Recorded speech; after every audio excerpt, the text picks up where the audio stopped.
Hello दोस्तों, astro stock star में आपका स्वागत है।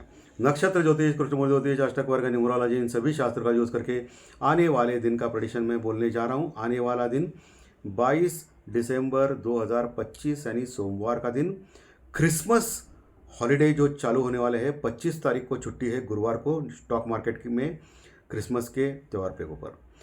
अगला हफ्ता बहुत कम वॉल्यूम का रह सकता है। मार्केट एक छोटी रेंज में ट्रैवल कर सकता है, लेकिन वोलेटिलिटी के साथ ट्रैवल कर सकता है, क्योंकि वॉल्यूम जब नहीं होते हैं तब कोई ट्रेडर या बिग कोई बहुत बड़ा ऑपरेटर आता है, तब छोटे वॉल्यूम से भी मार्केट हिल जाता है। अगले हफ्ते बहुत ही केयरफुल आपको काम करना पड़ेगा। थिन वॉल्यूम रहेंगे, छोटे वॉल्यूम रहेंगे, क्योंकि ये जनरली क्या होता है कि एफआई जो है छुट्टी पे जाती है क्रिसमस हॉलीडे के कारण। अगला हफ्ता छोटा भी है गुरुवार की छुट्टी के कारण, और महत्वपूर्ण भी है, वोलेटिलिटी हो सकती है। इंडिया विक्स डर का इंडेक्स तो आपको पता है, टोटली 9.50 के आसपास पहुंचा है, 1.5% गिरा था। अगला हफ्ता बहुत ही केयरफुल आपको काम करना पड़ेगा दोस्तों। और अगला हफ्ता कौन सा है? 22 तारीख है, 22 दिसंबर। और 22 तारीख एज पर न्यूमरोलॉजी राहु का अंक होता है। राहु है भाई, राहु ऐसा बोल सकते हो, यानी मंडे के दिन बहुत बड़ी वोलेटिलिटी हो सकती है। और जैसे कि आपको पता भी रहेगा कि अभी गिफ्ट निफ्टी जो 140 पॉइंट प्लस में दिखा रहा है, 140 पॉइंट, ओके। ओपन होने के बाद कितना दिखाएगा वो कल ही पता चलेगा, या मार्केट ओपन होने के बाद क्या दिखाएगा वो पता है। लेकिन आईटी के स्टॉक्स में बहुत बड़ी तेजी आ सकती है, ऐसा संकेत दे रहा है, क्योंकि इन्फोसिस का एडीआर, बाकी के जो एडीआर बहुत ज़बरदस्त तेजी दिखा रहे हैं। और इसका मेन रीज़न है कि अमेरिका में उनका जो दिग्गज आईटी शेयर्स है, उनके जो रिजल्ट्स है, क्वार्टरली रिजल्ट्स और अपकमिंग जो है उनके जो वॉल्यूम्स है, वो सब उन्होंने पॉजिटिव बता दिया है। और इसका कारण हो गया कि हमारे इंडियन जो एडीआर है वो बढ़ गए। ये जो तेज़ी दिखा रहा है गिफ्ट निफ्टी, वो सिर्फ और सिर्फ आईटी के स्टॉक्स के कारण दिखा रहा है। ठीक है, आईटी के स्टॉक्स के कारण दिखा रहा है। अभी आगे क्या करना है इसके बारे में हम लोग डिस्कस करेंगे। ओम श्री गणेशाय नमः। चैनल के डिस्क्रिप्शन बॉक्स में बिलो द टाइटल डिस्क्लेमर रखा है, उसको कृपया पढ़िए। यानी एज पर डिस्क्लेमर, ये एजुकेशनल प्रोग्राम है, इसके तहत जो भी मैं बोल रहा हूँ ये मेरी पर्सनल राय है, मेरी खुद की राय है। आपके प्रॉफिट या लॉस, लाभ या हानि के लिए मैं और मेरा चैनल जिम्मेदार नहीं रहेंगे, रिस्पॉन्सिबल नहीं रहेंगे, ये प्लीज़ नोट करके रखिए। मेरा एस्ट्रो स्टॉक स्टार चैनल केवल और केवल सिर्फ और सिर्फ यूट्यूब पे ही अवेलेबल है, बाकी कहीं भी नहीं, ये भी नोट करके। और किसी भी इन्वेस्टमेंट या ट्रेडिंग के पहले शेयर मार्केट में आप किसी अच्छे फाइनेंशियल एडवाइजर से कंसल्ट कर सकते हो, एडवाइस ले सकते हो, ताकि आपको लॉस ना हो। चलिए दोस्तों शुरू करेंगे। दोस्तों फिर से अपेक्षा के अनुसार ही मार्केट तेजी में क्लोज हो गया। निफ्टी लगभग 150 पॉइंट 150 पॉइंट प्लस में क्लोज हो गया, और बैंक निफ्टी लगभग 156 पॉइंट यानी 156 पॉइंट प्लस में क्लोज हो गया। और इंडियन रुपीज़, ये इसका रीज़न और एक है, इंडियन रुपीज़ स्ट्रांग हो रहा है दोस्तों, क्योंकि आरबीआई ने बीच में कुछ अच्छा किया इंडियन रुपीज़ के ऊपर, इंडियन रुपीज़ और डॉलर का जो इक्वेशन सुधारने के लिए। और इंडियन रुपीज़ अभी लगातार स्ट्रांग हो रहा है, जो 91 के आसपास जा रहा था अभी वो 89 पॉइंट समथिंग है। इंडियन रुपीज़ स्ट्रांग हो रहा है, और इसका फ़ायदा हमारा जो मार्केट है वो बढ़ रहा है। ये सीधा सीधा एक इक्वेशन रहता है, ये आपको ध्यान में रखना चाहिए। ये टेक्निकल मैं आपको क्यों समझाता हूँ, क्योंकि ये आपको दिमाग में रहना चाहिए। इंडियन रुपीज़ जब स्ट्रांग होता है तो मार्केट भी सुधर जाता है। और डॉलर इंडेक्स वही है 98.30-40 के पास, उसमें चेंज नहीं है। लेकिन डॉलर के मुकाबले हमारा जो इंडियन रुपीज़ है, डॉलर के मुकाबले वो स्ट्रांग हो रहा है, अभी 89 के ऊपर आ गया है, जो 91 के ऊपर गया था। एक तेज़ी हमारे लिए पॉजिटिव चीज़ है। इस हफ्ते अमेरिका की जो जीडीपी डाटा है, इकोनॉमिकल डाटा, यानी कितनी स्ट्रेंथ है उनकी इकोनॉमी में, उसके डाटाज आने वाले हैं। जॉब्स डाटा हमेशा की तरह आने वाले हैं अमेरिका में। ये हफ्ता भी थोड़ा सा जो हॉलीडे हफ्ता है, हॉलीडे शॉर्टन, वे हफ्ते में वोलेटिलिटी हो सकती है। आपको तो पता रहेगा कि बैंक ऑफ इंग्लैंड ने रेट ऑफ इंटरेस्ट घटाया है 25 बेसिस पॉइंट, 0.25% रेट घटाया है। लेकिन यूरोपियन बैंक ने, यानी यूरोप का जो पूरा बैंक रहता है इम्पोर्टर, उसने rate of interest as it is रखा है। ये ऐसे ही मैं आपको जानकारी के लिए बता रहा हूँ। उसका जो है वो कमोडिटी में ज़्यादा हलचल होता है, इंडियन रुपीज़, डॉलर बोलिए, या क्रूड ऑयल, या अपना गोल्ड, इसके ऊपर ज़्यादा फर्क पड़ता है। ठीक है, आपको पता होनी चाहिए बस, ये सब इम्पोर्टेंट डाटाज है अगले हफ्ते। ठीक है, और अगले हफ्ते ऑलरेडी ये तो रेट ऑफ इंटरेस्ट तो एज इट इज़ डिक्लेयर हो गया है इंग्लैंड बैंक ऑफ इंग्लैंड और यूरोपियन बैंक ऑफ एजेंसी ने। ठीक है, ये क्लियर कट है। एफआई ने लगातार तीसरे दिन कैश में बाई किया है, ये बहुत अच्छी पॉजिटिव खबर है, इसके लिए भी मार्केट ऊपर आ रहा है। एफआई ने शुक्रवार के सत्र में 1800 करोड़ यानी 1800 करोड़ के आसपास का माल कैश में बाई किया। बड़ी 3 दिन लगातार बाइंग कैश में, ब्लॉक डील हो या कोई भी हो, लेकिन बाइंग तो बाइंग होती है कैश में। कैश यानी मिड कैप और स्मॉल कैप, और हो सकता है इंडेक्स में भी उन्होंने कैश में बाई किया रहेगा। 1800 करोड़ की बाइंग की है एफआई ने, फॉरेन इन्वेस्टर्स ने। और वही डीआई तो हमारा जो पिछले 2 दिन से कम बाइंग कर रहा था, अचानक शुक्रवार के सत्र में ज़बरदस्त बाइंग की उन्होंने। और हमारा जो डीआई है, डोमेस्टिक इन्वेस्टर यानी म्यूचुअल फंड वाले, जो हमारा ही पैसा लेके खर्चा करके खरीदते हैं डीआई, उन्होंने 5700 करोड़ का माल कैश में बाई किया, यानी बहुत बड़ी बाइंग की, 5700-800 करोड़ की, 5700 करोड़ की।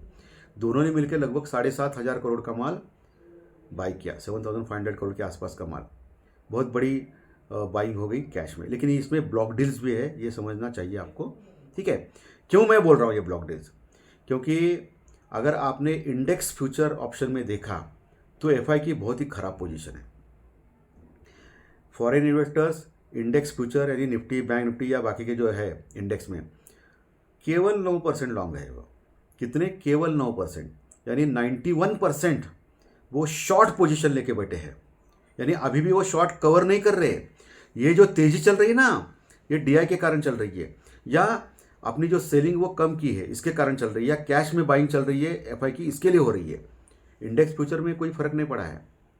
इंडेक्स फ्यूचर में ओनली 9% लॉन्ग पोजीशन और 91% शॉर्ट पोजीशन है। अभी भी वो शॉर्ट कवर नहीं कर रहे हैं भाई। हम लोग फिर से अभी 26,000 के पास आ चुके हैं, ये अलग बात है, ठीक है, फिर से आ चुके हैं। पुट कॉल रेशो वही है, 0.80-90 के आसपास है, 1 के नीचे है, अभी भी सुधरना चाहिए पुट कॉल रेशो को निफ्टी के, 1 के ऊपर सस्टेन होना चाहिए, तभी मार्केट में हम लोग बोल सकते हैं तेजी आ गई। तो इस चीज़ का भी आपको ध्यान रखना है। ब्रेंट क्रूड ऑयल वही है, $60 $60-61 के आसपास टाइम पास कर रहा है, जो पहले $62 के आसपास टाइम पास कर रहा था, अभी वो उसका रेंज हो गया है $58 नीचे, $58 और ऊपर $62। $58 के नीचे अगर लगातार 2 दिन क्लोज किया तो और नीचे जा सकता है। $62 के ऊपर अगर लगातार 2 दिन क्लोज किया तो ऊपर $68 तक जा सकता है, 65-66। ये रेंज अभी हो चुकी है। ये आपको जो ब्रेंट क्रूड ऑयल में काम करते हैं उनके लिए बोल रहा हूँ। जो प्योर गोल्ड है 24 कैरेट का, उसका भी जो रेट है वो भी अभी एक दायरे में फंस चुका है। नीचे 1,28,000 और ऊपर 1,36,000, 1,28,000 to 1,36,000, इसके बीच में अटक गया है। 1,36,000 के आगे अगर लगातार 2 दिन क्लोज किया तो फिर 1,40,42 तक हो जाएगा, और नीचे 1,28,000 के नीचे अगर गया तो फिर 1,20,000 तक जाने की कोशिश करेगा। ये मैं एज पर मुझे जो समझता है वो टेक्निकल में बोल रहा हूँ। लेकिन हमेशा मैं क्या बोलता हूँ, टेक्निकल हो या ज्योतिष शास्त्र प्रेडिक्शन हो, ये दिशा दिखाते हैं, ये दिशा दर्शक शास्त्र है। इसका यूज़ करके आपको आगे बढ़ना है, ना कि आंख बंद करके जुआबाजी सट्टेबाजी करके इसके ऊपर विश्वास करना है। किसी चीज़ के ऊपर 100% विश्वास नहीं करना है, क्योंकि कोई भी चीज़ दुनिया में 100% परफेक्ट नहीं होती है, ये आपको ध्यान में रखना है। कोई भी चीज़ नहीं होती है, हम लोग बोलते हैं लेकिन कोई भी चीज़ नहीं होती है, ठीक है। तो 100% कुछ करेक्ट नहीं आता है, किसी का भी नहीं करेक्ट आता है। अगर कोई आदमी हर दिन क्लेम करता है कि उसका 100% सही आ रहा है तो वो फ्रॉड है, ये आपको ध्यान में रखना है। कुछ नहीं होता ऐसा, ठीक है। सो इसीलिए मैं बोलता हूँ ये दिशादर्शक शास्त्र है, इसका यूज़ करके आगे बढ़ना है। चलिए अभी लेवल्स के ऊपर आते हैं।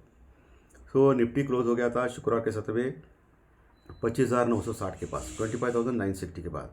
नीचे 25,900 के आसपास एक सपोर्ट है, उसके नीचे 25,800-850 यानी 25,800-850 के पास एक स्ट्रॉन्ग सपोर्ट है।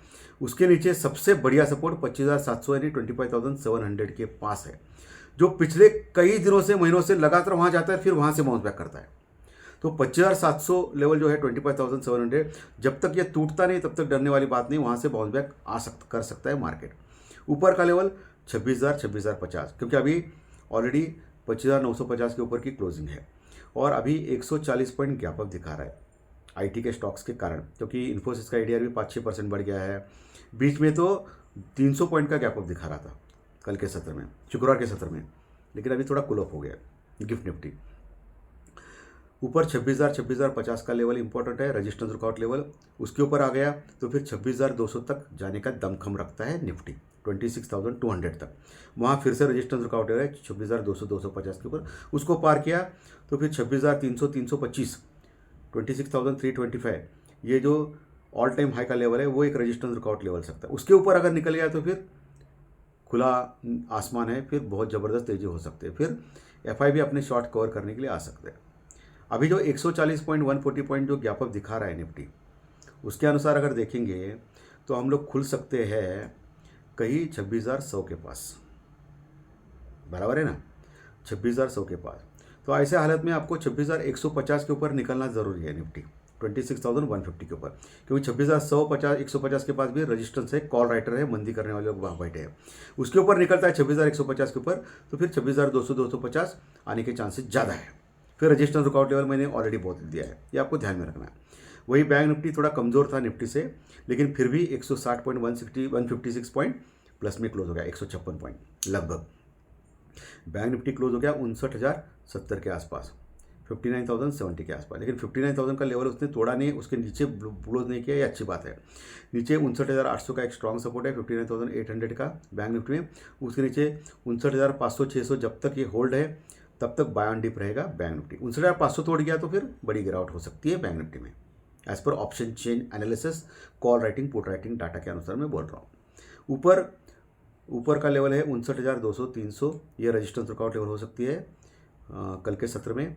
लेकिन अभी जो गैप अप दिखा रहा है तो हो सकता है 200-300 पॉइंट गैप अप ओपन हो जाए बैंक निफ्टी, और ऐसे में 59,300 का जो रजिस्टेंस रुकआउट लेवल है उसको पार करे बैंक निफ्टी। तो ऐसा हालत में अगर पार किया, टिक गया, तो फिर 59,500 600, 59,500 600 ये लेवल आ सकता है बैंक निफ्टी में। उसको पार करना इंपॉर्टेंट रहेगा, वहाँ रजिस्टेंस रुकआउट लेवल फेस करेगा बैंक निफ्टी, क्योंकि जो आईटी के स्टॉक्स के कारण इतना बड़ा गिफ्ट निफ्टी गैप अप दिखा रहा है। बाकी के जब आईटी बढ़ता है तब बैंक निफ्टी इतना बढ़ता नहीं है, ये हमेशा देखा गया है। लेकिन मार्केट में ओवरऑल उल्लास रहेगा, तेजी रहेगी तो सब लोग बढ़ते हैं, वो अलग बात है, लेकिन इतना ज़्यादा बढ़ेगा नहीं। तो 59,500 600 के ऊपर जाना थोड़ा मुश्किल लग रहा है बैंक निफ्टी का। अगर ऊपर गया तो फिर 59,800 और 60,100 का ऑल टाइम हाई लेवल भी अचीव कर सकता है बैंक निफ्टी। लेकिन वहाँ रजिस्टेंस रुकआउट लेवल है 59,800 के पास भी, 59,800 के पास भी, और ऊपर 60,100 के पास भी। क्लियर एकदम। चलो अभी ज्योतिष शास्त्र प्रेडिक्शन के ऊपर आता है। 22 तारीख 2 + 2 = 4 राहु का अंक है, यानी कल वोलेटिलिटी हो सकती है, ये क्लियर कट इंडिकेट कर रहा है। राहु है भाई, राहु, ये ध्यान में रखिए, ओके। और कल नक्षत्र ज्योतिष, कृष्णमूर्ति ज्योतिष, अष्टक वर्ग के अनुसार क्या हो सकता है दोस्तों। चंद्रमा मकर राशि में आ रहा है, यानी शनिदेव के राशि में आ रहा है, और यहाँ शनिदेव के राशि में उत्तराषाढ़ा नक्षत्र यानी सूर्यदेव के नक्षत्र में रहेगा वो। सो नक्षत्र सब लॉर्ड यानी उपनक्षत्र स्वामी एज पर केपी चार्ट, उसके योग नक्षत्र लॉर्ड और चंद्रमा के साथ देखने के बाद अष्टक वर्ग के पॉइंट कैलकुलेट करने के बाद मुझे लग रहा है कि मार्केट ऊपर के लेवल से नीचे आ सकता है। ये बोल्ड डिसीजन है, मैं समझता हूँ, क्योंकि अभी क्या है, इंडिया विक्स भी बढ़ गया है, सॉरी इंडिया विक्स बोल रहा हूँ मैं, गिफ्ट निफ्टी भी अच्छा खासा दिखा रहा है, सब लोग अभी उल्लासित है, सबको मार्केट स्ट्रांग है, मार्केट ऊपर जाएगा, जबरदस्त तेजी का है, सब लोग बोल रहे हैं। लेकिन मुझे जो दिखता है वही मैं बोलता हूँ, चाहे मैं गलत पढ़ूँ। अभी तक तो भगवान की दया से सही चल रहा है, आप देख सकते हो प्रेडिक्शन के लेवल। लेकिन मुझे लग रहा है मंडे के दिन गैप अप मिलेगा, ठीक है, सब कुछ ठीक है। ऊपर जो इंपॉर्टेंट रेजिस्टेंस रुकआउट लेवल है 25,200 250 और 25,100 से 150, सॉरी 26,000, 25,000 मैं बोल रहा हूँ, 26,000 सॉरी, 26,100 150 और 26,200 250, 26,200 250 और 26,300 325। ये जो 3 इंपॉर्टेंट रेजिस्टेंस रुकआउट लेवल मैंने बोले हैं आपको, वहाँ से मार्केट नीचे आने का खतरा ज़्यादा है। ऊपर जा सकता है लेकिन ऊपर से मार्केट नीचे आ सकता है, ऊपर से नीचे यानी मंदा। क्योंकि अभी आप सोचिए कि अभी गैप अप दिखा रहा है, तो गैप अप होने के बाद आपका फ़ायदा क्या होगा, जिन्होंने होल्ड किया वही फ़ायदा ले सकता है, और मुझे नहीं लगता है किसी बहुत सारे लोगों ने होल्ड किया रहेगा, ठीक है। सो गैप अप का फ़ायदा नहीं मिलेगा। गैप अप के बाद मार्केट क्या करेगा उसके ऊपर पॉजिटिव निगेटिव ये रहता है। तो मुझे लगता है कि ऊपर के ऊपर रजिस्टेंस रिकॉर्ड के ऊपर प्रॉफिट बुकिंग हो सकती है और नीचे आ सकता है मार्केट। लेकिन मुझे लगता है कि अष्टक वर्ग के पॉइंट थोड़े से अच्छे आ रहे हैं। सो मुझे लगता है कि नीचे के लेवल से इंपॉर्टेंट सपोर्ट से फिर बाउंस बैक करके मार्केट ऊपर जाने के चांसेस है, लेकिन ऊपर से मार्केट नीचे आने के चांसेस ज़्यादा दिख रहे हैं मुझे। एस्ट्रोलॉजिकल टाइम दोपहर का है, उस टाइम आपको देखना है कि मार्केट में कौन सा टर्न आता है, ट्रेंड चेंज होता है, उसके अकॉर्डिंगली आप काम कर सकते हो। चले हुए चंद्र राशि के अनुसार आपका ये कल का दिन कैसा जा सकता है, इसके बारे में डिस्कस करेंगे। दोस्तों, मेष राशि को खराब जा सकता है, वृषभ मिथुन को अच्छा जा सकता है, कर्क सिंह को खराब जा सकता है, जिनकी चंद्र राशि लग्न राशि तुला राशि है, कन्या राशि है, उनको अच्छा जा सकता है। वृश्चिक राशि को खराब जा सकता है, धनु राशि को मिक्स जा सकता है, मकर कुंभ को अच्छा जा सकता है और मीन राशि को मिक्स जा सकता है। ये मैक्सिमम 80% सही मानना है, क्योंकि आपकी जन्म कुंडली इंपॉर्टेंट होती है। चलिए अभी अंक शास्त्र यानी न्यूमरोलॉजी यानी संख्या शास्त्र यानी आपकी डेट ऑफ बर्थ, आपकी जन्म तारीख, उसके अनुसार आपका कल का दिन कैसा जा सकता है, इसके बारे में डिस्कस करेंगे। दोस्तों, जिनकी डेट ऑफ बर्थ यानी जन्म तारीख 1 तारीख, 10 तारीख, 19 तारीख या 28 तारीख है, उनको अच्छा जा सकता है। 2, 11, 20, 29 डेट वालों को खराब जा सकता है। 3, 12, 21, 30 डेट वालों को भी खराब जा सकता है। 4, 13, 22, 31 डेट वालों को अच्छा जा सकता है। 5, 14, 23 डेट वालों को अच्छा जा सकता है। जिनकी डेट ऑफ बर्थ 6 तारीख, 15 तारीख या 24 तारीख है, उनको अच्छा जा सकता है। 7, 16, 25 डेट वालों को अच्छा जा सकता है। 8, 17, 26 डेट वालों को खराब जा सकता है। 9, 18, 27 डेट वालों को भी खराब जा सकता है। अच्छे रिजल्ट्स के लिए चंद्र राशि के रिजल्ट्स और डेट ऑफ बर्थ रिजल्ट एक साथ लेके आइए। दोनों अच्छे तो अच्छा, दोनों खराब हो तो खराब, एक अच्छा खराब हो तो मिक्स जा सकता है, जाने वाला है, इससे कोई भी गारंटी चैनल के ऊपर नहीं मिलती है।